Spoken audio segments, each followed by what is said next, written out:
आय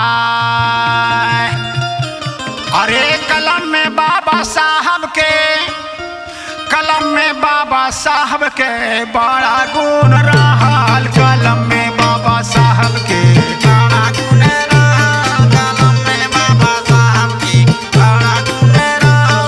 कलम में बाबा साहब के, कलम में बाबा साहब के, कलम में बाबा साहब के बड़ा गुण रहल। कलम में बाबा साहब के बड़ा गुण रहल। कलम में बाबा साहब के बड़ा गुण रहल। कलम में बाबा साहब के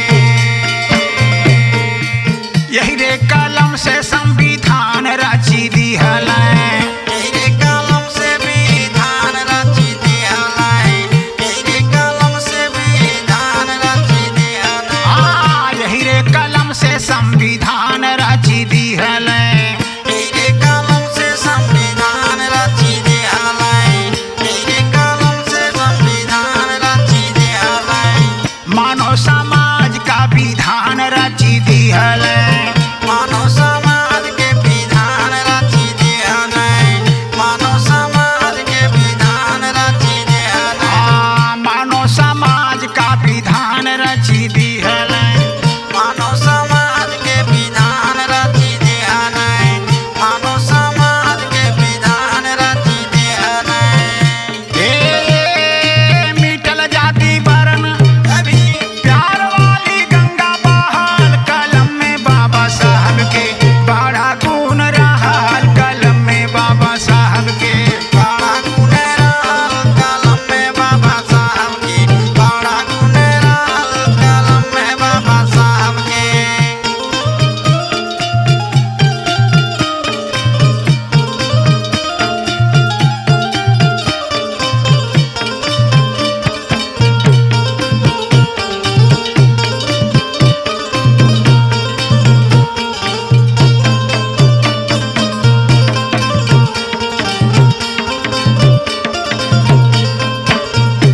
अरे बोझली ने वरिया जावन रही बीच धारे।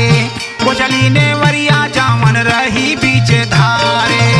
उजली ने वरिया जावन राही बीच धारे।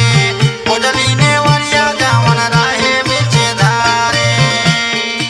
धन हो बाबा साहब कई दिहला किनारे। धन हो बाबा साहब कई दिहला किनारे। धन हो बाबा साहब कई दिहला किनारे। अरे धन हो बाबा साहब कई दिहला किनारे। धन हो बाबा साहब कई दिहला किनारे। धन हो बाबा साहब कई दिहला किनारे। ए छुआ छूत वाली अरे छुआ अरे छुआ छूत वाली दीवार सब ढाल। कलम में बाबा साहब के बड़ा गुण रहल। कलम में बाबा साहब के बड़ा गुण रहल। कलम में बाबा साहब के बड़ा गुण रहल। कलम में बाबा साहब के, कलम में बाबा साहब के, कलम में बाबा साहब के बड़ा गुण रहल। कलम में बाबा साहब के बड़ा गुण रहल। कलम में बाबा साहब के बड़ा गुण रहल। कलम में बाबा साहब के बड़ा गुण रहल। कलम में बाबा साहब के अरे गजब का बिगुल बाबा दिहल बजाई। गजब का बिगुल साहब दिहल बजाई।